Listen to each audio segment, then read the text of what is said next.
Gold, trusted gold buyers. మీరు తాకట్టు పెట్టిన బంగారాన్ని విడిపించి ఈ రోజు ఉన్న మార్కెట్ ధరకు కొనబడను.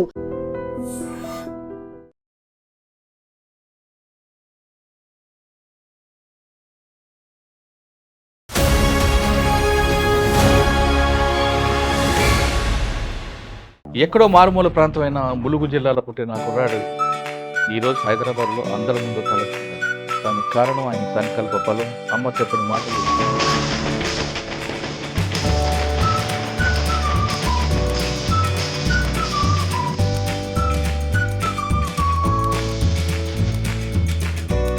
వన్ నాట్ ర్యాంక్ తీసుకురావడం వెనక కృషి, దీని వెనక ఉన్న నీకు రోల్ మోడల్ ఎవరున్నారు? మా అమ్మగారు పారిశుద్ధ కార్మికురాలు సార్. చిన్నప్పుడే మా నాన్న మద్యానికి బానిసై అక్కడ చనిపోవడం జరిగింది. దాని తర్వాత మా అమ్మ మా తమ్ముడిని, నన్ను, మా చెల్లెని హోటళ్ళలో పనిచేస్తూ, గ్రామ పంచాయతీలో సఫాయి కార్మికురాలుగా పనిచేస్తూ, ఆమె రోజు పొద్దున్న దాకా పని పోయి వచ్చేది. రోజు నైట్ వచ్చిన తర్వాత మేమందరం తిని పడుకునే టైంలో మా తమ్ముడు, మా చెల్లె పడుకునేది. నాకు మాత్రం ఆమె ఒక గంట నాతో మాట్లాడేది సార్. రోజు మాట్లాడేది. ఒకటే మాట అనేది, బిడ్డ, మన గ్రామంలో మా చుట్టుపక్కల అప్పుడప్పుడే నా బ్యాచ్ స్టూడెంట్స్ అందరూ డ్రైవర్లుగా మారుతున్నారు, జీతగాళ్ళుగా మారుతున్నారు, పెళ్ళిళ్ళు కూడా చేసుకుంటున్నారు చిన్న వయసు, అంత చిన్న వయసులో. బిడ్డ, వీళ్ళలాగా నువ్వు కావాలి. నేను వెనక చెల్లి ఉన్నది, తమ్ముడు ఉన్నది, నువ్వు చదువుకో, నేను అక్కడ ఒక 10,000 దాస్తున్నా, పని చేస్తాను. ఆమెకు వచ్చేది నెలకు ఒక షాప్ ముందర చూస్తే 50 రూపాయలు వస్తాయి. నువ్వు డిగ్రీ వరకు మాత్రం చదువు ఆపొద్దు అని చెప్తాను. మరి ఎలా చనిపోయారండి ఆవిడ? మాది చాలా కుగ్రామం సార్. అప్పుడు హెల్త్ ఫెసిలిటీస్ అంత బాగుండకపోయేది. జాండీస్ వచ్చింది అమ్మకు. నేను అప్పుడే ఇంటర్మీడియట్ ఫస్ట్ ఇయర్ జాయిన్ అయ్యి గురుకులంకి వెళ్ళాను. నేను ఇక్కడ వచ్చిన 15 రోజులకే అమ్మ చాలా హెల్త్ డిటోరియరేట్ అయిపోయి ఎంజిఎంలో చనిపోవడం జరిగింది. ఆ రోజు అప్పుడే ఆటో నుండి దింపుతున్నాం అమ్మను, నా చేతుల్లోనే చనిపోయారు. ఐ స్టిల్ రిమెంబర్ అవి విజువల్స్. కానీ మీకు ఫైనాన్షియల్ ఉండదు, అమ్మలేదు కదా, మరి ఫైనాన్షియల్ ఇవన్నీ ఎలా తీసుకొచ్చారు రోజువారీ? దీనికి ఐ షుడ్ థ్యాంక్ మై నానమ్మలు సార్, 2 నానమ్మలు. ఈ నానమ్మలు కూడా గ్రామ పంచాయతీలో సఫాయి కార్మికురాలు. అన్ఫార్చునేట్లీ ఒకరు చనిపోయారు సార్. అది కూడా వెరీ వల్నరబుల్ సిచ్యువేషన్లో. అంటే నేను రేపు నాకు యూపీఎస్సీ మెయిన్స్ ఎగ్జామినేషన్. ఈరోజు నైట్ 2 గంటలకు మా నాన్నమ్మ. అయ్యో. ఆ రోజు నైట్ అంతా ఏడుస్తూ మా తమ్ముడు నాకు ఫోన్ చేసి, నేను ఇంటి దగ్గర చూసుకుంటాను, నువ్వు ఐఏఎస్గా, నానమ్మ కళ నువ్వు కలెక్టర్ అవ్వడం. ఒక ఐపీఎస్ అవ్వాలనుకున్న వ్యక్తి డిఎస్పీ అయ్యారు, కానీ పోలీస్ డిపార్ట్మెంట్కి వచ్చారు. మీ గోల్ ఐఏఎస్, కానీ మరి ఇక్కడ మ్యాచ్ అవుద్దా? మ్యాచ్ అవుద్ది సార్. గోల్ ఐఏఎస్ అవ్వడం, డైవర్స్ ఏరియాస్లో సేవ చేయడం ప్రజలకు. న్యాయం కోసం వస్తారు సార్, వాళ్ళ బాధ చెప్పుకోవడం, వాళ్ళ ఏదైనా కష్టం వస్తే గుర్తుకొచ్చేది పోలీస్.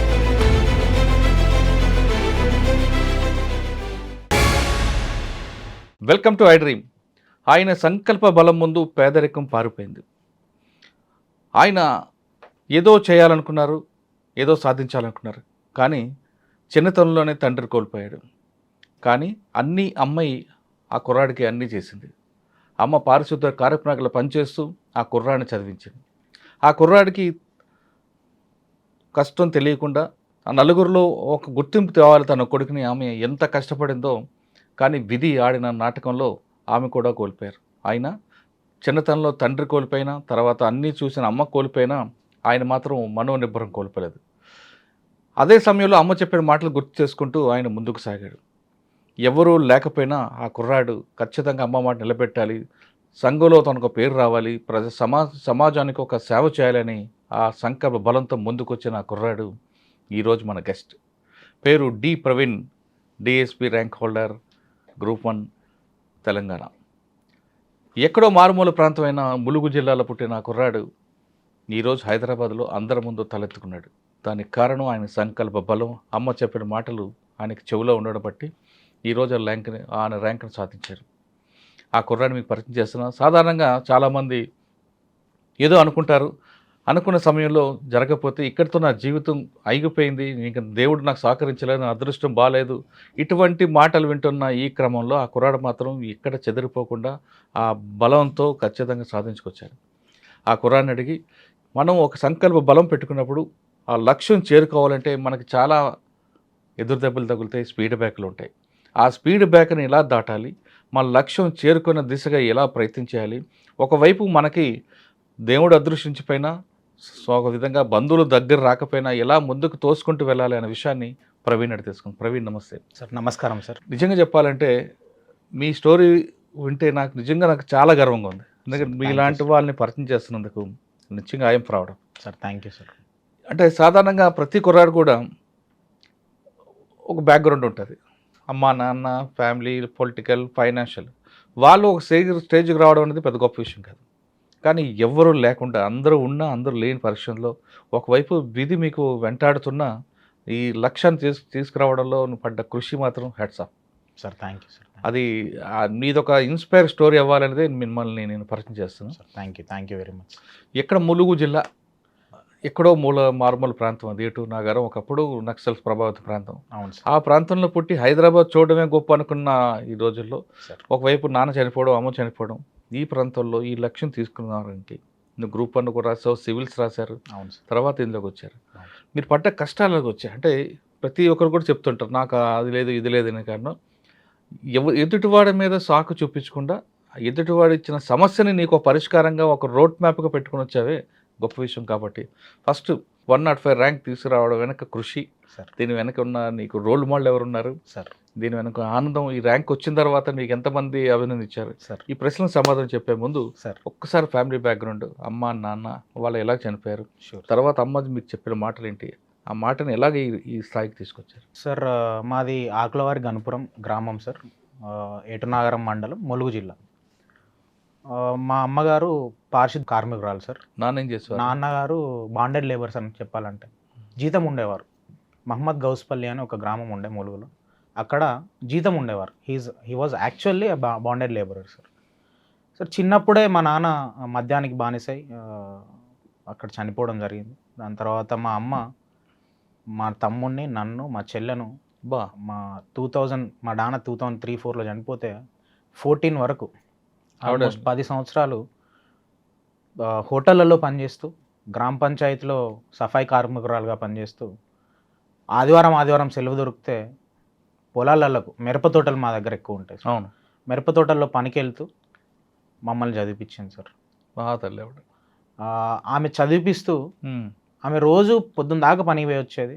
రోజు నైట్ వచ్చిన తర్వాత మేమందరం తిని పడుకునే టైంలో మా తమ్ముడు మా చెల్లె పడుకునేది. నాకు మాత్రం ఆమె ఒక గంట నాతో మాట్లాడేది సార్. రోజు మాట్లాడేది. స్టిల్ రిమెంబర్, రోజు నాతో మాట్లాడేది. ఒకటే మాట అనేది, బిడ్డ మన గ్రామంలో మా చుట్టుపక్కల అప్పుడప్పుడే నా బ్యాచ్ స్టూడెంట్స్ అందరూ డ్రైవర్లుగా మారుతున్నారు, జీతగాళ్ళగా మారుతున్నారు, పెళ్ళిళ్ళు కూడా చేసుకుంటున్నారు చిన్న వయసు, అంత చిన్న వయసులో. బిడ్డ వీళ్ళలాగా నువ్వు కావద్దు, నీ వెనక చెల్లున్నది, తమ్ముడు ఉన్నాడు, నువ్వు చదువుకో, నేను అక్కడ ఒక 10,000 దాస్తున్నా, పని చేస్తా. ఆమెకు వచ్చేది నెలకు ఒక షాప్ ముందట చూస్తే 50 రూపాయలు ఇస్తారు సార్. నెలకి 50 రూపాయలు. మా గ్రామ పంచాయతీలు పని చేస్తే 3,000 ఇస్తారు. అప్పుడు కూలీకి పోతే రోజుకు 70 రూపాయలు ఇస్తారు. అవి అక్కడ ఒక 10,000 దాస్తున్నా, ఇక్కడ ఒక 5,000 దాస్తున్నా, నువ్వు డిగ్రీ వరకు మాత్రం చదువు ఆపొద్దు అని చెప్తుండే. స్కూలు కాలేజ్ ఎడ్యుకేషన్ ఎక్కడ మీది? సార్ నాది స్కూల్ వచ్చేసి జెడ్పీహెచ్ఎస్ ఏటూరు నాగారం సార్, జిల్లా పరిషత్ హై స్కూల్ ఏటూరు నాగారం. తర్వాత ఇంటర్మీడియట్ తెలంగాణ సాంఘిక సంక్షేమ కళాశాల జాకారం సార్, ములుగులోనే. కానీ అప్పట్లో మూమెంట్ ఉండేది కదా, ఎప్పుడు మీకు అటువైపు వెళ్ళాలనిపించలేదు ఆ భావజాలం? సార్ మూమెంట్ అయితే, ఉద్యమం అయితే ఉండే సార్. మా ఏటనారంలోనే స్టేషన్ మీద అటాక్ జరిగింది ఒకసారి, ఎంపీడీఓ ఆఫీస్ పైన అటాక్ జరిగింది. కొంతమందిని మా చుట్టుపక్కల గ్రామాల్లో నక్సలైట్ ఉద్యమం వల్ల చనిపోయిన వారు ఉన్నారు. ఆ చర్చ జరుగుతుండే సార్ ఊర్లలో. అమ్మ ఎప్పుడు చెప్పలేదా? అమ్మ ఆ చర్చ నా దగ్గర రానియకపోయేది. అమ్మగారు ఎప్పుడు చదువుకోవాలి, నువ్వు చదువుకోవాలి, అతి తొందరగా, ఎంత తొందరగా వీలైతే అంత తొందరగా నువ్వు ఊరు వదిలి వెళ్ళిపోవాలి. ఎందుకు వెళ్ళిపోవాలి అని అంటే, నువ్వు ఊరు వెళ్ళిపోతే నీకు ఎక్స్పోజర్ వస్తుంది, నీకు చదువు మీద ఇంకా ఆసక్తి పెరుగుతుంది, సో దట్ నువ్వు ఇంకా గొప్పవాడే అవుతావు అని చెప్పేసి చెప్తుండే. సో ఆ ప్రభావం అయితే నా దగ్గరికి చర్చ అయితే జరుగుతుండే. బట్ అమ్మ షీల్డ్ లాగా పనిచేస్తుండే నాకు. ఒకటి, చిన్న ఉద్యోగిగా నేను ఉండకూడదు అనే ఒకటి చెప్తుండే. 2, ఇట్లాంటి anti societal, anti constitutional ideology side కూడా పోవద్దు అని చెప్తుండే సార్. మరి ఎలా చనిపోయారండి ఆవిడ? సార్ మాది చాలా కుగ్రామం సార్. అప్పుడు హెల్త్ ఫెసిలిటీస్ అంత బాగుండకపోయేది. జాండీస్ వచ్చింది అమ్మకు. అయ్యో. సో ఆ సిమ్టమ్స్ కూడా అర్థం కాలేదు. నేను అప్పుడే ఇంటర్మీడియట్ ఫస్ట్ ఇయర్ జాయిన్ అయ్యి గురుకులంకి వెళ్ళాను. నేను ఇక్కడ వచ్చిన 15 రోజులకే అమ్మ చాలా హెల్త్ డిటోరియరేట్ అయిపోయి ఎంజిఎంలో చనిపోవడం వరంగల్. జరిగింది. Hmm. ఆ రోజే వెళ్ళి నేను అమ్మని చూద్దామని వెళ్ళాను. నా చేతుల్లోనే అప్పుడే ఆటో నుండి దింపుతున్నాం అమ్మను, నా చేతుల్లోనే చనిపోయారు. ఐ స్టిల్ రిమెంబర్ అవి విజువల్స్. చాలా బాధ అనిపిస్తుంది సార్ అవి గుర్తు. ఆ కార్యక్రమం చేశారు కదా, అయిన తర్వాత మీకు అనిపించలేదా ఇంకెవరున్నారా నా వెనక, ఎవరిని నాకు మోటివేషన్ చేసిన వ్యక్తి ఎవరు, అసలు వ్యక్తి ఆవిడే లేరు. అవును సార్. తర్వాత ఇప్పుడు మీరు ఒక్కరే కాకుండా మీ మీద తమ్ముడు చెల్లి, అవును సార్. ఇదంతా ఈ భారాన్ని ఎలా మోసుకుంటూ రావాలనిపించింది? లేదు చాలామంది చూస్తుంటాం, నాకు పని అయిపోయింది, నాతో కాదు, అమ్మ లేదు, నాన్న లేదు, తమ్ముడు చెల్లి ఎట్టిపోతే నాకు ఎందుకని దారి తప్పాలనుకున్నారా? ఐ స్టిల్ రిమెంబర్ సార్, మా అమ్మకు దానం చేసి వచ్చినాం మేము. ఇంటి దగ్గర కూర్చున్నాను మేము. ఇంటి దగ్గర కూర్చున్నా, తమ్ముడు ఇటు ఉన్నాడు, చెల్లె చాలా చిన్న అమ్మాయి కూర్చొని ఉన్నది. వాళ్ళని పట్టుకొని ఏడ్చిన సార్ ఆ రోజు నైట్ అంతా. ఏం చేయాలనో అర్థం కావట్లేదు. చిన్న పిల్ల కానీ మాకు ఆ డబ్బులు లేవు. మా అమ్మ దానం కూడా వీళ్ళు ఇచ్చిన డబ్బులతోనే చేసినాం మేము. ఆ రోజు పట్టుకొని ఏడ్చిన నేను. ఏడ్చి ఆ రోజు అనుకున్నా, ఇక నేను మనసులో అనుకున్న మాట ఇది, ఈ చెల్లెకి కానీ తమ్ముడికి కానీ నేనే అమ్మాయినా నాన్నైనా నేనే స్ట్రాంగ్ ఉండాలి, నేనే వీళ్ళని నడిపేయాలి, వీళ్ళని వదిలిపెట్టొద్దు అని చెప్పేసి అనుకున్నా సార్. కానీ ఈ పట్టుకోవడంలో ఎన్ని ప్రాబ్లమ్స్ ఫేస్ చేసినా నాకు తెలుసు సార్. మా తమ్ముడు 8వ తరగతిలోనే స్కూల్ డ్రాప్అవుట్ అయిపోయింది సార్. వినలేదు నా మాట. మా అమ్మ చనిపోతే ఒక 30,000 ఒక బాండ్ ఎల్ఐసి నుంచి ఒక 30,000 వస్తే వాడు 30,000 కూడా తీసుకుపోయి వాళ్ళ ఫ్రెండ్స్ తోటి తాగి తినడం, చాలా డీవియంట్గా తయారైపోయాడు సార్. అప్పుడు నేను జాకారంలో ఇంటర్మీడియట్ చేస్తున్నా. వాడు స్కూల్ డ్రాప్అవుట్ అయిపోయాడు. చెల్లె చిన్న అమ్మాయి ఏడుస్తూ ఆమె ఉంటుంది. వీళ్ళిద్దరిని పట్టుకొని మా నానమ్మలు ఉంటుండే సార్. బట్ నేను ఒకటి డిటర్మైన్ అయ్యాను సార్, మా తమ్ముడిని చెల్లెని వదిలిపెట్టే ప్రసక్తే లేదు. వాడిని 10th క్లాస్ వరకు మా సార్లను రిక్వెస్ట్ చేసి వాడిని సార్ ఎట్లనైనా పుష్ చేయండి అని వాడిని 10th క్లాస్ చదివిపిస్తే బట్ జస్ట్ పాస్ అయ్యాను సార్. తర్వాత ఇంటర్మీడియట్ జాయిన్ చేపిస్తే inter first year fail, inter second year fail. అయినా నేను చెప్పిన, తమ్ముడు ఫెయిల్ అయినా ఇది మన జీవితం ఆగిపోకూడదు, నువ్వు మళ్ళీ ఎగ్జామ్స్ రాసి పాస్గా. తర్వాత తెలంగాణ యూనివర్సిటీలో వాడు ఇంటిగ్రేటెడ్ MBA జాయిన్ అయ్యాడు. వాడు 5 సంవత్సరాలు కష్టపడి సార్, ఒక ఇంటర్ ఫెయిల్ అయిన person first year second year, ఒక స్కూల్ డ్రాప్అవుట్, నేను ఇచ్చిన సపోర్ట్ తోటి వాడుకున్న ఎకో సిస్టమ్ యూజ్ చేసుకొని ఈరోజు ఒక 3 ప్రభుత్వ ఉద్యోగాలు తెచ్చుకున్నాడు సార్. సూపర్. ఒక intermediate first year fail, intermediate second year fail student, Telangana fire కానిస్టేబుల్గా, తెలంగాణ జూనియర్ అసిస్టెంట్గా అండ్ సెంట్రల్ కానిస్టేబుల్గా సెలెక్ట్ అయ్యాడు. వాడి జీవిత ట్రాన్స్ఫర్మేషన్ అనేది ఒక ఎడ్యుకేషన్ వల్ల ఎట్లా వస్తుంది, మనం ఒక పర్సన్ని పట్టుకుంటే హ్యాండ్ హోల్డ్ చేస్తే ఒక మనిషి ఎంత గొప్పగా మారుతాడు అని చెప్పేసి వాని జీవిత గాథ నేను వాన్నే ఇమాజిన్ చేసుకుంటా సార్. నా తమ్ముని నేను చేస్తే నేను సరిపోదు, నా తమ్ముని లాంటి వాళ్ళని ఇంకొంత లక్షల మందిని, వేల మందిని, లక్షల మందిని చేయాలనేది ఆ లోపల అది ఎప్పుడూ రగులుతూ ఉంటుంది సార్. దానికి నిదర్శనం మా తమ్ముడు ప్రకాష్, బెస్ట్ ఎగ్జాంపుల్ లాగా నిలబడతారు సూపర్. కానీ మీకు ఫైనాన్షియల్ ఉండదు, అమ్మలేదు కదా, మరి ఫైనాన్షియల్ అన్నీ తీసుకొచ్చారు రోజువారీ? దీనికి ఐ షుడ్ థ్యాంక్ మై నానమ్మలు సార్, 2 నానమ్మలు. ఈ నానమ్మలు కూడా గ్రామ పంచాయతీలో సఫాయి కార్మికురాలు, ఇంకో నానమ్మ బస్ స్టాండ్లో స్వీపర్ లాగా పనిచేసేది, బాత్రూమ్లు కడిగేది. Very vulnerable situation. నానమ్మ మా 2 నానమ్మలు సార్ మాకు. మా నాన్నగారికి ఒకరికి పిల్లలు పుట్టకపోయేసరికి మా తాతగారు సార్, మా తాతగారు ఒకరికి పిల్లలు పుట్టకపోయేసరికి మా తాతగారు ఇంకొకరి మ్యారేజ్ చేసుకున్నారు. సో మ్యారేజ్ చేసిన తర్వాత మా సొంత నానమ్మకి 3 పిల్లలు. దాంట్లో మా నాన్నను పిల్లలు లేని నానమ్మ పెంచింది. సో ఈ నానమ్మలు ఇద్దరికి మా మీద అఫెక్షన్ ఎక్కువ ఉంటుంది సార్. 2 ఉన్నారు ఇప్పుడు? అన్ఫార్చునేట్లీ ఒకరు చనిపోయారు సార్. అది కూడా వెరీ వల్నరబుల్ సిచ్యువేషన్లో. అంటే నేను రేపు నాకు UPSC మెయిన్స్ ఎగ్జామినేషన్, ఈరోజు నైట్ 2 గంటలకు మా నాన్నమ్మ. అయ్యో. ఆ రోజు నైట్ అంతా ఏడుస్తూ ఈ ఎగ్జామ్ వదిలిపెట్టిపోయి నేను దాన సంస్కారాలు చేయాలని చెప్పేసి ఇట్లా నేను రెడీ అయినా సార్. మా తమ్ముడు నాకు ఫోన్ చేసి, నేను ఇంటి దగ్గర చూసుకుంటా, నువ్వు IASగా, నానమ్మ కళ నువ్వు కలెక్టర్ అవ్వడం, నానమ్మ ఆత్మకు శాంతి నువ్వు కలెక్టర్ అయిన రోజు అవుతుంది, నేను ఇంటికాడ దానాలన్నీ చూసుకుంటా, నువ్వు హైదరాబాద్లోనే ఉన్నా అని చెప్పేసి వాడు నాకు మోటివేట్ చేసి వాడి ఇంటి దగ్గర అన్నీ చూసుకున్నాడు సార్. బంధువులు ఎవరు రాలేదా మీకు? బంధువులు ఉన్నారు సార్, డెఫినెట్లీ రాలేదు చాలామంది. కానీ వాళ్ళ సామాజిక పరిస్థితులు కూడా అంతే పూర్ సార్. వాళ్ళ ఇంట్లో వాళ్ళని పెట్టుకోవడం, వాళ్ళ పిల్లలకు పెట్టుకోవడం కూడా చాలా కష్టమైన బంధువులే అందరూ. ఎవరు రిచ్ బంధువులు లేరు మనకు. బంధువులు అంటే వాళ్ళకి ఆర్థికంగా ఆదుకోపోయినా కొంచెం మోరల్ సపోర్ట్ చేసే వాళ్ళు ఎవరు ఉన్నారా? మోరల్ సపోర్ట్ ఒక్క ఫ్యామిలీ చేసేది సార్, మా పెద్దమ్మ వాళ్ళు, మా అన్నయ్య వాళ్ళు చేసేవారు. మిగతా వాళ్ళందరూ జస్ట్ పైన ఉండేవాళ్ళు. ఓకే. ఇంటర్మీడియట్ అయిపోయింది, డిగ్రీ, బీటెక్ వచ్చారు. అప్పుడు బీటెక్ ఉస్మానియా యూనివర్సిటీకి వచ్చాను సార్.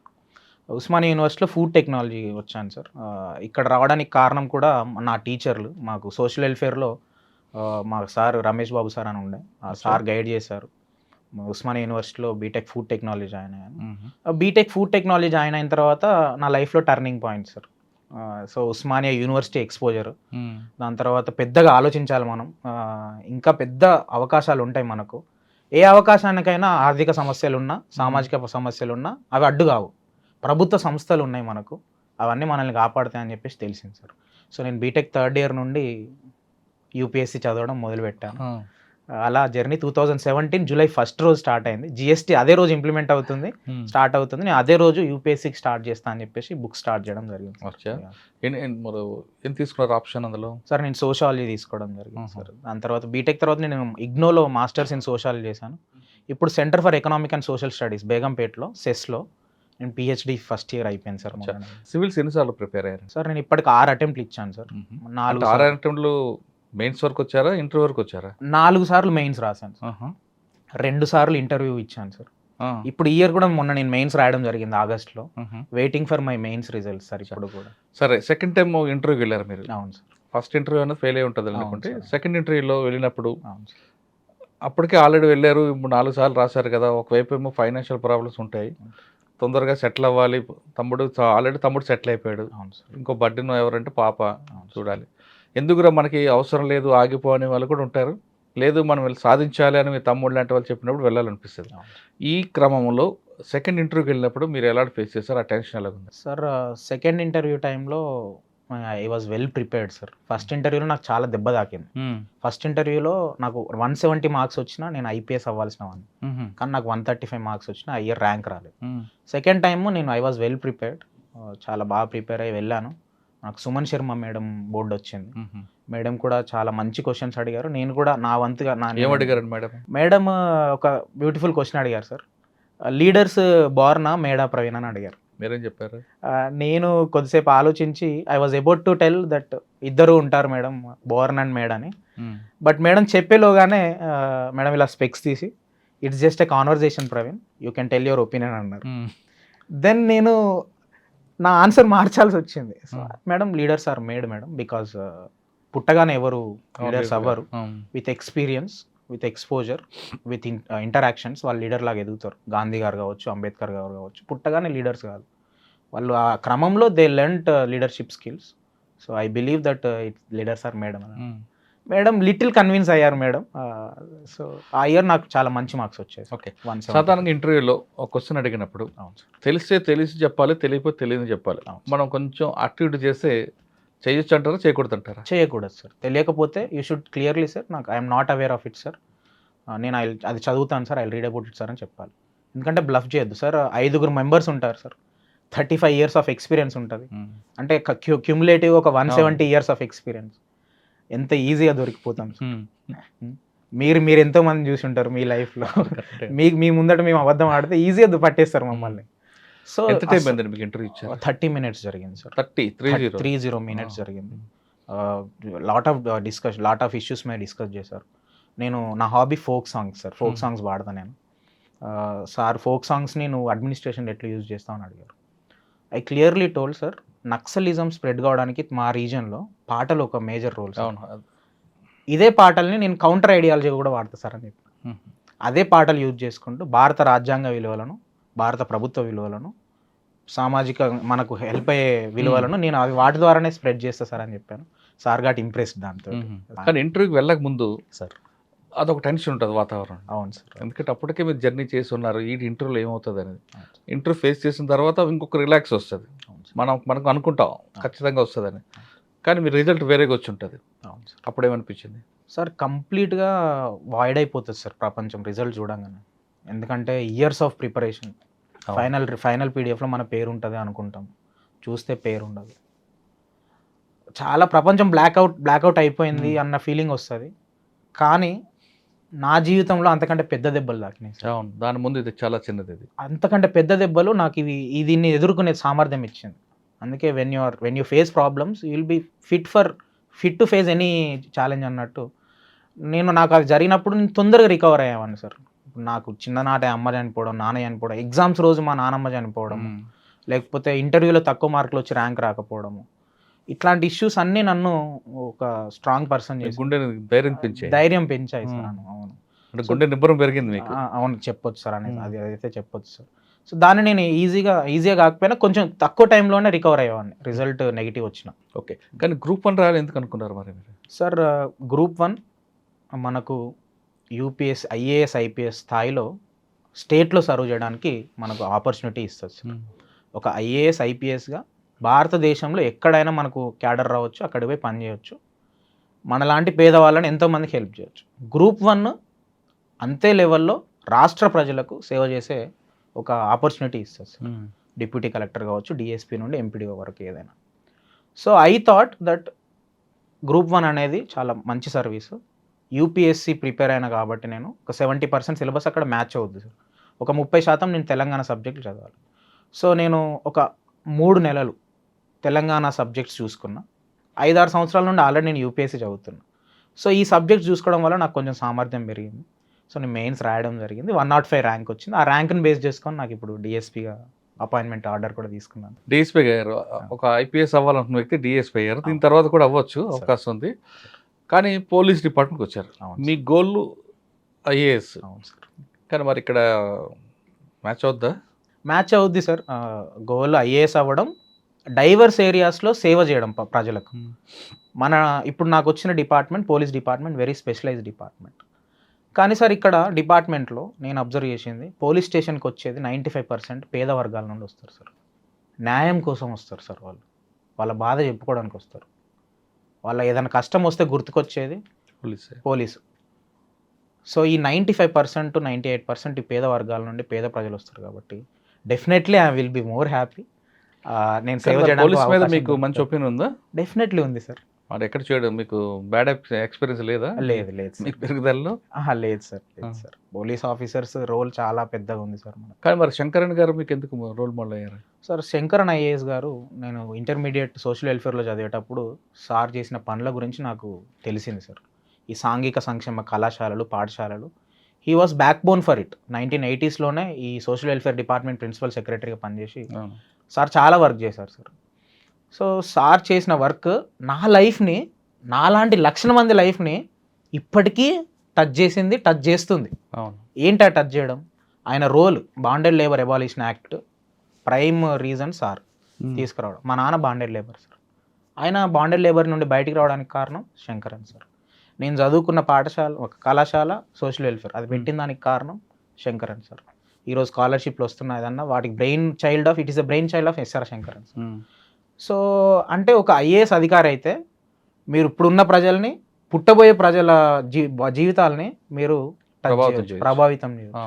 సో అలా నేను ఇన్స్పిరేషన్ తీసుకుని అంటే నాకు ఒక్కరికే చేయలేదు సార్ శంకరన్ సార్. నాలాంటి లక్షల మందికి, వేల మందికి ఇప్పుడు చేశారు, సార్ ఉన్నప్పుడు చేశారు, ఇంకా ఫ్యూచర్లో కూడా ఆయన ప్రభావం ఉండబోతుంది. కానీ అదే శంకర్ గారు అదే నిజాయితీకి వెళ్ళబట్టి ఆయన ఒక బ్యాడ్ ఎక్స్పీరియన్స్ కూడా వచ్చింది సార్. ఆయన కిడ్నాప్ చేస్తారు. అవును సార్. అటువంటి విషయాలు కూడా మరి ఒక మీకు ఫ్యూచర్లో ఎదురైతే ఏం చేస్తారు ఇప్పుడు? సార్ నేను ముందే అనుకున్నది సార్, ఈ చాలా రోజుల క్రితం, ఈ సేవలో, ఈ జర్నీలో నా మీద పర్సనల్గా ఎంత జరిగినా I'm ready to sacrifice for the nation sir. Society and nation. సరే, పోలీస్ డిపార్ట్మెంట్కి వచ్చారు. డిపార్ట్మెంట్లోకి వచ్చిన తర్వాత సొసైటీ, పేదవాళ్ళు ఇవన్నీ పక్కన పెడితే కాసేపు డిపార్ట్మెంట్లోకి వచ్చే చాలా మందిలో కొంతమంది మాత్రం డబ్బుల కోసం వస్తారు. మీకు డబ్బుల కోసం వస్తారా? సొసైటీకి సర్వీస్ చేద్దామని వస్తారా? లేదు సొసైటీ సర్వీస్ చేయడానికి వచ్చి డబ్బులు సంపాదిస్తారా? Sir unfortunately not only police department, there is an allegation in every department. కానీ ఈ డిపార్ట్మెంట్ ఎక్కువ ఉంటుంది, ఇంకా విజిబుల్ కరప్షన్ కాబట్టి ఉంటుంది సార్. అంటే అలిగేషన్స్ అయితే ఉన్నాయి. Definitely from my side I won't resort to any corruption sir.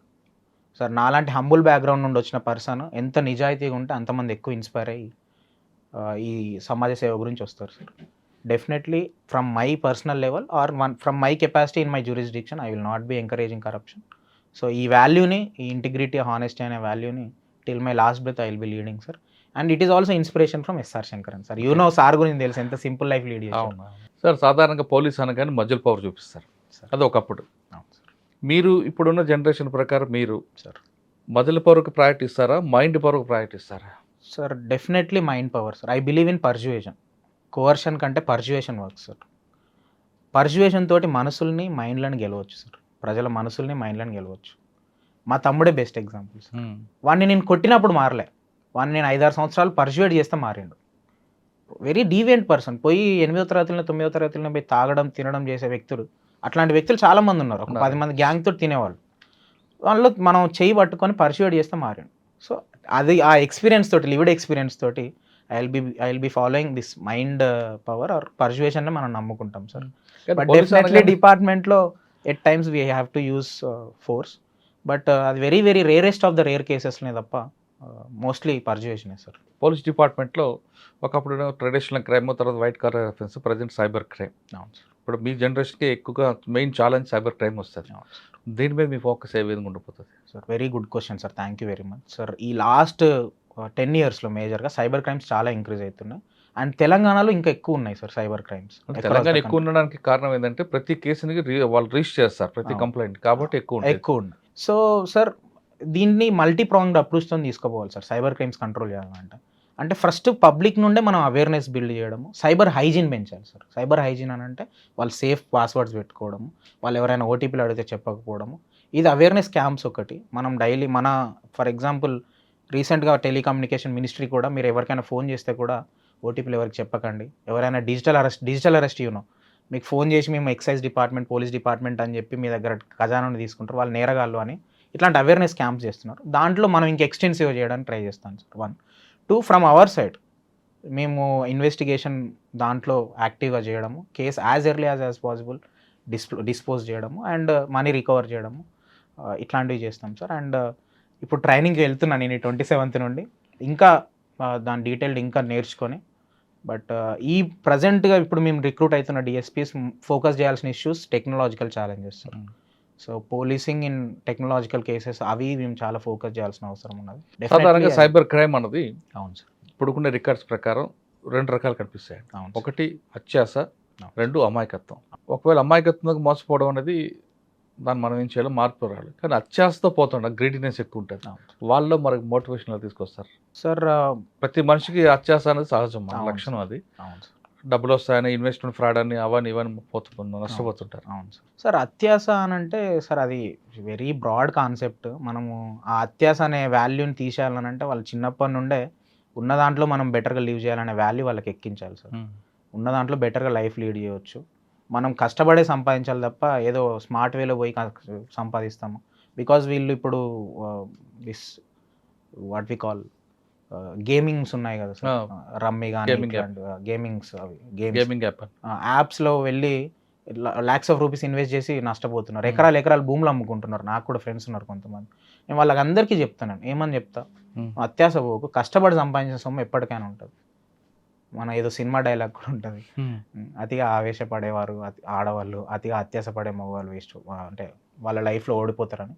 So ఇట్లా అంటే నేను ఇదే సేమ్ డైలాగ్ కాదు కానీ సార్, వాళ్ళని ఒక లాంగ్ టర్మ్లో మనం వాళ్ళకు మంచి వాల్యూస్ ఎక్కియాల్సిన అవసరం ఉన్నది సార్. పోలీస్ అనగానే కేసు అవ్వడం, ఇన్వెస్టిగేషన్ చేయడం కాకుండా వాళ్ళలో ముందే చైతన్యం తీసుకురావడంలో ఎక్కువ ప్రయారిటీ ఇస్తారు. అవును సార్. దానికి ప్రయారిటీ ఇస్తారా, లేదు కేసు అయిన తర్వాత ఇన్వెస్టిగేషన్ చేసి ఆ ప్రాపర్టీ రికవర్ చేయడానికి ఎక్కువ ప్రయారిటీ ఇస్తారా? Sir prevention is best policy.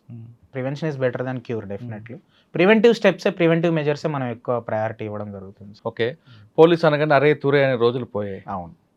అవును సార్. మీరు కింద కానిస్టేబుల్ కూడా ఆఫీసర్ అని పిలాల్సి వస్తుంది, వచ్చిన వాళ్ళని కూడా మీరు రెస్పెక్ట్ ఇవ్వాలి. మెయిన్ మీ దగ్గరకు వచ్చే విక్టిమ్కి సింపతి, ఇంపతి చూపించాలంటారు. అవన్నీ కేవలం క్లాస్ రూమ్లో చూపిస్తారా, లేదు నేర్చుకున్న తర్వాత ఫీల్డ్లో కూడా చూపిస్తారా? సార్ డెఫినెట్లీ ఈ value empathy and sympathy, compassion అనే వాల్యూస్ నేను లైఫ్ లాంగ్ లీడ్ చేస్తాను సార్.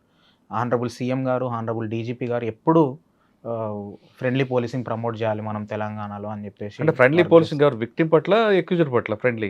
డెఫినెట్లీ విక్టిమ్స్ పట్టే సార్ ఫ్రెండ్లీ పోలీసింగ్ విక్టిమ్స్ పట్ల. సో ప్రమోట్ చేయడానికి కృషి చేస్తాను. ఈ వాల్యూ అనేది ఇప్పుడు చెప్పేది అయితే కాదు సార్, 35-40 ఇయర్స్ నేను లీడ్ చేయాల్సిన వాల్యూ సిస్టమ్స్ ఇవన్నీ. సో ఇవన్నీ మాకు సోషల్ వెల్ఫేర్లో ఇన్కల్కేట్ చేశారు. మాకు మా study circle Banjara hills, Telangana SC study circle Banjara hills, నేను అక్కడే కోచింగ్ తీసుకున్నాను సార్. అక్కడ కూడా ఇవే వాల్యూస్ పెంచి మమ్మల్ని చెప్తూ మమ్మల్ని స్టడీస్ నేర్పిస్తారు సార్ అక్కడ. కాబట్టి దాని మీద ఎక్కువ ప్రయారిటీ ఇస్తారు. ఓకే, ఇంకా పర్సనల్ దీంట్లోకి వద్దామండి సార్. చాలామంది మీలాంటి సమస్యలు ఎదుర్కొన్న చాలా కోట్లాది మంది ఉంటారు. అవును సార్. అందరూ మీలాగా గట్టిగా నిలబడకుండా జీవితం ఇక్కడితో ఆగిపోయింది అనుకునే వాళ్ళు కొంతమంది ఉంటారు, కొంతమంది సూసైడ్ చేసుకుంటారు. అవును సార్. అటువంటి వాళ్ళకి మీరు ఇచ్చే సమాధానం ఏంటి? సార్ నేనేమంటా అంటే సార్, ఆర్థిక పరిస్థితులు ఉన్నప్పుడు మీకు భారత రాజ్యాంగం ద్వారా ఏర్పడిన సంస్థలు మీకు తోడై ఉంటాయనేది మీరు గ్రహించాలని చెప్తా సార్ నేను. గుడ్. మీకు ప్రభుత్వ సంస్థలు ఉన్నాయి. మీరు ప్రైవేట్ సంస్థలకు వెళ్ళి లక్షలు లక్షలు ఇన్వెస్ట్ చేసి మా వల్ల అయితే లేదు మేము పేదోళ్ళం అంటే దట్ ఈజ్ నాట్ కరెక్ట్. మీరు గవర్నమెంట్ స్కూల్స్కి రండి, గవర్నమెంట్ కాలేజెస్కి రండి, గవర్నమెంట్ స్టడీ సర్కిల్స్ ఉన్నాయి, ఇక్కడికి వచ్చి నేర్చుకోండి. ఇక్కడ బెస్ట్ పాసిబుల్ క్వాలిటీ ఎడ్యుకేషన్ మీకు ఇస్తున్నారు. అండ్ మనలాంటి పేద వర్గాల పిల్లలు ఎడ్యుకేషన్ తప్ప వాళ్ళకి వేరే సోషల్ మొబిలిటీ వచ్చే మీడియం లేదు సార్. సామాజికంగా మనం ఎదగాలంటే అది ఒక ఎడ్యుకేషన్. అది ప్రభుత్వ సంస్థలు ఇస్తున్నాయి. మీరు ఆ ఆపర్చునిటీస్ యూజ్ చేసుకోవాలి. Number 1 sir. నెంబర్ 2, ఇన్స్టాంట్ గ్రాటిఫికేషన్స్కి మనం పోకూడదు సార్. అంటే ఫర్ ఎగ్జాంపుల్ ఒక తరం మారాలంటే ఒక మనిషి త్యాగం చేయాల్సిన అవసరం ఉన్నది సార్. బాబాసాహెబ్ అంబేద్కర్ త్యాగం చేయకపోతే మేమందరం ఇక్కడ ఉండకపోయేటోళ్ళు. ఎస్ఆర్ శంకరన్ సార్ లాంటి వాళ్ళు వాళ్ళ టైంని వాళ్ళ జీవితాన్ని త్యాగం లేకపోతే మేము ఇక్కడ ఉండకపోయేటోళ్ళు. మేము ఇక్కడ ఉన్న కారణము ఇట్లాంటి వాళ్ళ త్యాగాలు. అలా ఒక జనరేషన్ మారాలంటే ఒక ఫ్యామిలీలో, ఒక కమ్యూనిటీలో ఒక పర్సన్ చిన్న చిన్న వాటిని వదిలిపెట్టాల్సిన అవసరం ఉన్నది. చిన్న చిన్నవి అనంటే తొందరగా పెళ్లి చేసుకోవడాలు, మద్యానికి అలవాటు పడాలి, ఫోన్ ఎక్కువ వాడాలి, ఇన్స్టాంట్ గ్రాటిఫికేషన్ థింగ్స్ అన్నీ వదిలిపెట్టి కష్టపడితే మన జీవితం మారుతుంది. మనలాంటి వేల మంది లక్షల మంది జీవితాలు మార్చేలాగా మనం పనిచేయవచ్చు. గుడ్. సో ఇవి 2 నేను హైలైట్ చేద్దాను. కానీ అందరికీ మీలాగా సహకారం లేకపోయినా ఒకవేళ ఉందన్న లేని వాళ్ళకి కూడా మీరు ఇచ్చే టిప్స్ ఏంటంటే, అంటే 3 సార్లు అది కొట్టారు, గ్రూప్ 1 సింగిల్ ఐటమ్ కొట్టారు, మళ్ళీ అప్పుడు మెయిన్స్ రాశారు. అవును ఒకవేళ మెయిన్స్లో మళ్ళీ సివిల్స్ వచ్చింది అనుకుంటే ఈ గ్రూప్ 1 వచ్చి విడిచిపెట్టే అవకాశం ఉంటుంది. సార్. టిప్స్ అంటే సార్, అంటే రోజుకి ఎన్ని గంటలు చదువుతారు? అవును సార్. సాధారణంగా చదువు మీద కూర్చునే వాళ్ళు కొంతమంది ఉంటారు, మరి కొంతమంది చదువుని ఎంజాయ్ చేస్తూ కష్టపడే వాళ్ళకి కనిపిస్తుంటారు. మన కొంతమంది నేను చదవలేను నాకు ఎందువల్ల కాదనుకొని డ్రాప్ అవుట్ అయిన కూడా కనిపిస్తుంటారు సార్. కానీ ప్రవీణ్ సక్సెస్కి టిప్స్ సార్ నా సైడ్ నుండి నా సజెషన్స్ ఏంటంటే సార్, మీరు ప్రిపరేషన్ స్టార్ట్ చేసిన మొదటి సంవత్సరం చాలా సిన్సియర్గా రోజుకు 12 నుండి 14 గంటలు చదవాల్సిన అవసరం ఉంటుంది సార్. బికాజ్ మనకు ఆ సబ్జెక్ట్స్ అర్థం కావాలన్నా, అది గుర్తుపెట్టుకోవాలన్నా ఎక్కువ టైం చదవాలి, ఎక్కువసేపు మనం దృష్టి పెట్టాలి సార్. చాలా సిన్సియర్గా 1 ఇయర్ చదివితే మీకు ఈజీగా ప్రిలిమ్స్ మెయిన్స్ క్లియర్ అవుతుంది, ర్యాంక్ కూడా వచ్చే ఛాన్స్ ఉంటుంది. మరి మీకెందుకు కాలేదు ప్రవీణ్, మీరు చదివి ఉంటారు కదా ఫస్ట్ ఇయర్ అంటే నేను చదివాను సార్. అన్ఫార్చునేట్లీ నేను ప్రిలిమ్స్ ఇచ్చే టైంకి కరోనా వచ్చి స్టడీ సర్కిల్ క్లోజ్ అయింది. నేను ఇంటికి పోవాల్సి వచ్చింది. మా ఇల్లు చాలా చిన్న 2 గదుల ఇల్లు. ఆ 2 గదుల ఇళ్ళలో కూడా నేను చదివేవాడిని. ఆ ఇయర్ అటెంప్ట్ ఇస్తే నాకు 6 మార్కులతో ప్రిలిమ్స్ మిస్ అయ్యాను. ఓకే. బట్ అగైన్ మీరు ఆ సంవత్సరం 12 గంటలు చదవాలి. 1, 2 కన్సిస్టెన్సీ సార్. 12 గంటలు ఈరోజు 14 గంటలు చదువుతారు, రేపు 4 గంటలు చదువుతాం అంటే కుదరదు. ఈరోజు 12 గంటలు, రేపు 12 గంటలు, 11 గంటలు, 10 గంటలు ఒక గ్రాఫ్ మెయింటైన్ చేయాలి మనం కన్సిస్టెంట్. అంటే అదే రోజు 12 గంటలు వద్దంటారు. 12 గంటలు, 10 గంటలు, 12 గంటలు, 11 గంటలు, 13 గంటలు, ఒక యావరేజ్గా మనం 11, 10 గంటలు అయితే చదవేటట్టుగా మనం గ్రాఫ్ మెయింటైన్ చేయాలి. 2 కన్సిస్టెన్సీ సార్. ఇది ఈ గ్రాఫ్ మెయింటైన్ చేయాలంటే కన్సిస్టెన్సీ చేయాలి.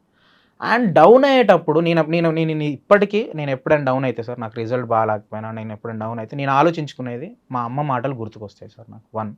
నెంబర్ 2, నా చుట్టుపక్కల ఉన్న ప్రజల ముఖాలు గుర్తుకొస్తాయి సార్. వాళ్ళు డ్రైవర్ లాగా పనిచేస్తున్నారు, ఇప్పుడు రోజు 300 గురించి పనిచేస్తున్నారు. ఐ స్టిల్ నో 200 లేక పీజీ అప్లికేషన్ చేయని వాళ్ళు ఉన్నారు మా ఊర్లో. వాళ్ళందరి ఫేసులు గుర్తుకొస్తాయి. ఇట్లాంటి వాళ్ళు లక్షల మంది ఉన్నారు. వీళ్ళని మార్చాలా, లేకపోతే వీళ్ళకి ఏదైనా ప్రభుత్వం నుండి మనం అందియాలన్నా, మనం ఏమన్నా సాయం చేయాలన్నా కానీ మనం పవర్లో ఉండాలి అనేది నాకు గుర్తుకొస్తుంది. సో మీరు ఎందుకు మీ జర్నీ స్టార్ట్ చేశారు అనేది మీకు ఎప్పుడు గుర్తుకు రావాలి. ఎప్పుడు గుర్తుకొస్తేనే మీరు ఎక్కువ రోజులు ఈ ప్రిపరేషన్లో ఉండగలుగుతారు. ఎందుకంటే sir, out of 1000 1 or 2 people will get success in first 2 years. మిగతా వాళ్ళందరూ నాలాగా 6 సంవత్సరాలు 5 సంవత్సరాలు కష్టపడాలి సార్. ఇన్ని సంవత్సరాలు జర్నీ చేయాలని అంటే మీరు ఎందుకు ఈ ప్రిపరేషన్ స్టార్ట్ చేసారో మీకు ఎప్పుడు గుర్తుండాలి. కన్సిస్టెంట్గా వర్క్ చేయాలి, హార్డ్ వర్క్ చేయాలి. మీ దగ్గర డబ్బులు లేకపోతే ప్రభుత్వం ఇచ్చే ఆపర్చునిటీస్ తీసుకోండి. And with right mentors also. మంచి మెంటర్స్ ఉంటే మెంటర్స్ కూడా గైడ్ చేస్తారు. కానీ సాధారణంగా ఇది లాంగ్ ప్రాసెస్ ఎడ్యుకేషన్ ఉంటుంది. అవును సార్. ఇందులో ప్లాన్ బి ఉండాలా వద్దా సార్? పర్సనల్లీ ఒక స్టేజ్కి వచ్చిన తర్వాత ఏజ్ అయిపోతుంది, ఉద్యోగాలు ఉండవు, అప్పుడు ఏం చేయాలి అనే ప్రశ్న మన ముందు ఉంటుంది. Sir this is very my personal opinion. Plan B ఉండాలి సార్. ఇంకేముంది ప్రవీణ్కి ఏముంది అంటే సార్, ప్లాన్ బి నేను ప్రిపరేషన్ స్టార్ట్ చేసిన తర్వాత ఇగ్నోలో, ఇందిరాగాంధీ నేషనల్ ఓపెన్ యూనివర్సిటీలో మాస్టర్స్ ఇన్ సోషాలజీ చేశాను సార్. ఓకే. తర్వాత నేను net JRF juniors research fellowship అది క్లియర్ చేశాను సార్. ఇప్పుడు పిహెచ్డి చేస్తున్నా. పిహెచ్డి చేస్తే నాకు పర్ మంత్ 40,000 రూపీస్ వస్తాయి సార్ ఫర్ నెక్స్ట్ 5 years. 1. 2, నేను సైమల్టేనియస్గా స్టడీ సర్కిల్లో, చిన్న చిన్న ప్రైవేట్ ఇన్స్టిట్యూట్లో ఇండియన్ సొసైటీ క్లాసెస్ చెప్తాను సార్. సూపర్. ఫర్ దట్ నాకు కొంచెం మనీ వస్తుంది సార్. సో నేను మెంటల్గా ఏమనుకున్నానంటే ఒకవేళ నాకు ఏదైనా ఈ జర్నీలో సెట్ బ్యాక్ వస్తే నేను పిహెచ్డి కంప్లీట్ చేసి ఒక అసిస్టెంట్ ప్రొఫెసర్గా లేకపోతే ఒక రీసెర్చ్ సైంటిస్ట్గా నేను చేసుకుంటానని చెప్పేసి దానికి కూడా ఫౌండేషన్ వేసుకున్నాను సార్. సో ప్లాన్ బి పెట్టుకున్నాను, దానిలో నేను వర్క్ చేశాను. అప్పుడప్పుడు సెట్ బ్యాక్స్ వచ్చినప్పుడు కూడా నాకు ఇది గుర్తుకొస్తుండే, ప్రవీణ్ నువ్వు కంప్లీట్గా దూరం లేవు, నువ్వు ఈ జర్నీలోనే ఉన్నావు. Assistant professor is equally important, equally మంచి జాబ్, మళ్ళీ స్టూడెంట్స్కి హెల్ప్ చేయొచ్చు, స్టూడెంట్స్ని గైడ్ చేయొచ్చు అని చెప్పేసి నేను అలా ప్రిపేర్ చేసుకున్నాను sir. So I request Telangana aspirants or AP aspirants to have plan B. మీకు ఏది ఇష్టమో అది ప్లాన్ బిగా పెట్టుకోండి. మరి కొంతమంది చదివితేనే గ్రాఫింగ్ ఉంటుందా, రాస్తే గ్రాఫింగ్ ఎక్కువ ఉంటుందా? ఇనీషియల్లీ ఫర్ ఫ్యూ మంత్స్ చదవాలి సార్. కొన్ని మంత్స్ తర్వాత ఇట్ షుడ్ బి 70-30 సార్. ఒక 7 hours చదివితే 3 hours రాయడం, రాసిన దాన్ని అనలైజ్ చేయడం, ఇంకా ఎలా బెటర్గా రాయొచ్చు అనేదాన్ని మనం చేయాలి సార్. సో ఈ 70-30 రూల్ కొన్ని నెలల ప్రిపరేషన్ తర్వాత స్టార్ట్ చేయాలి సార్. అది యూపీఎస్సీ ఐఏఎస్ ఐపీఎస్ కావడానికి కానీ, గ్రూప్ 1 డిప్యూటీ కలెక్టర్ డిఎస్పీ కావడానికైనా. సో ఆ 70-30 రూల్ పెట్టుకుంటే success will come sir. Okay, మరి ఫైనల్గా సార్ చాలా ఒత్తిడి ఉంటుంది, ఒకవైపు చదువు, ఒకవైపు కుటుంబం, ఇవన్నీ కనిపిస్తాయి. ఈ ఒత్తిడి నుంచి మనం బయటపడాలంటే ఏం చేయాలండి? అంటే సినిమాలకు వెళ్ళాలా, వంటలు చేయాలా, లేదా పాటలు వినాలా సార్? ఇవన్నీ వెళ్తే అసలు విషయం ఆ గోల్ రీచ్ అవ్వకుండా ఉంటుంది సార్. ఒత్తిడి నుండి బయటపడాలంటే నేను చేసేది ఎక్కువ పని చేస్తాను సార్. అంటే ఎక్కువసేపు చదువుతాను నేను. చదువుతూ నా చుట్టుపక్కల ఉన్న వాళ్ళని నేను చదివిన వాళ్ళకి ఎక్స్ప్లెయిన్ చేస్తాను. 1, 2 నేను కొన్ని రోజులు యోగా క్లాసెస్కి పోవడం జరిగింది. మెడిటేషన్ కూడా అప్పుడప్పుడు చేస్తాను సార్, రెగ్యులర్గా చేయను. బట్ మై ఫ్రెండ్స్ నాతో ప్రిపేర్ అయిన వాళ్ళు, those have become IRS, IPS, Indian civil account service, Vipassana మెడిటేషన్కి వెళ్ళారు సార్. విపాసన మెడిటేషన్ ఒక 10 days కంటిన్యూస్గా వితౌట్ మొబైల్ ఫోన్స్ నాగార్జున సాగర్లో కానీ లేకపోతే ఇక్కడ గుర్రంగూడ దగ్గర ఉంటుంది సార్. ఒక 10 రోజులు వెళ్ళొచ్చిన తర్వాత వాళ్ళు ముందున్న వ్యక్తులు వేరు, అక్కడికి వెళ్ళొచ్చిన తర్వాత వ్యక్తులు వేరు. సో ఈ మెడిటేషన్ విలువ, యోగా విలువ, లేకపోతే అప్పుడప్పుడు మనం కేబీఆర్ పార్క్ పక్కనే ఉంటుంది మా స్టడీ సార్, కొద్దిసేపు వాకింగ్ చేయడము వితౌట్ మొబైల్ ఫోన్స్. మళ్ళీ అందరు పాటలు పెట్టుకొని పోతారు కాదు, ప్రశాంతంగా వెళ్ళి మనం ఆ నేచర్తో కలిసిపోవడము, లేకపోతే సమ్ ఇన్ఫైనైట్ మనకు కనబడని ఇన్విజిబుల్ థింగ్స్ తోటి మనం కనెక్ట్ అవ్వడము, కాస్మోస్ తోటి కనెక్ట్ అవ్వడం, ఇట్లాంటివి చేస్తే స్ట్రెస్ తగ్గుతుంది సార్. సో మరి కొంతమంది వంటలు చేస్తుంటారు. యా సార్, అది పర్సనల్ లెవెల్లో ఉంటుంది sir. I have my friends. Srikanth అని ఒక అబ్బాయి మేము కలిసి ఇంటర్వ్యూ ఇచ్చాం. తను వంటలు చేస్తాడు, అవి వంటలు చేసి మా మీద ప్రయోగాలు చేస్తూ ఉంటాడు. నిన్న కూడా ఒక చిన్న బిర్యానీ ట్రై చేసి మాకు నిన్న బిర్యానీ వండి పాడు చేశాడు. చేయలేదు, బాగా చేస్తారు సార్. కష్టం ఉందనగానే పారిపోకుండా మన లక్ష్యం కోసం ముందుకు వెళ్తే ఖచ్చితంగా మనం గ్లోగోగా కాదు, ఓకేనా? రైట్ అండి. కష్టం ఉందని పారిపోకుండా మన లక్ష్యం కోసం ముందుకు వెళ్తే ఖచ్చితంగా మన లక్ష్యాన్ని చేరుకుంటామంటున్నారు ప్రవీణ్. చిన్నప్పుడే నాన్న అమ్మ కోల్పోయినా ఆయన అమ్మ మాటలు ఎక్కడ కూడా దారి తప్పకుండా, అమ్మ మాటలు పెడచెవులను పెట్టకుండా తమ్ముడిని చెల్లెల్ని చూసుకుంటూ ఆయన లక్ష్యాన్ని చేరుకున్నాడు. ఇది ఇన్స్పైర్ స్టోరీ. అంటే ప్రతి కుర్రాడు కూడా నేర్చుకోవాల్సిన కథ ఇది, తెలుసుకోవాల్సిన కథలు, తెలుసుకోవాల్సిన వినాల్సిన మాటలు.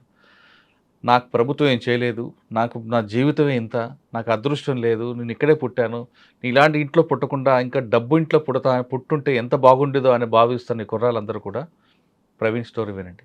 ఖచ్చితంగా ప్రతి కష్టం వెనక సుఖం ఉంటుంది, ఎక్కడ మంచి చెడు జరిగిందో దాని వెనక మంచి జరుగుతుంది అనేది పెద్దలు చెప్తుంటారు.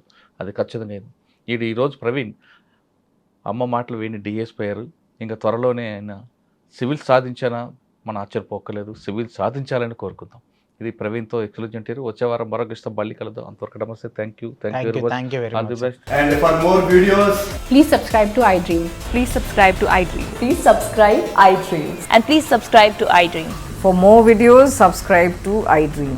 please like, share and subscribe to the channel. Congratulations, iDream. Subscribe to iDream. Subscribe to iDream. So subscribe to iDream Media. iDream ki iDream team andarki huge congratulations. Please subscribe iDream Media. Please subscribe to iDream. Subscribe iDream. Please subscribe to iDream. iDream అంటే నా కళల channel subscribe చేసుకున్న నోరు తిరుగుతలేదు, మీరైతే గంట గుర్తు కొట్టండి. For more such videos, please subscribe to iDream. Subscribe to iDream. Please subscribe to iDream. Please subscribe iDream Media. Please do subscribe to iDream. Please subscribe to iDream Media. For best entertainment and information, please subscribe iDream. And don't forget to subscribe to iDream.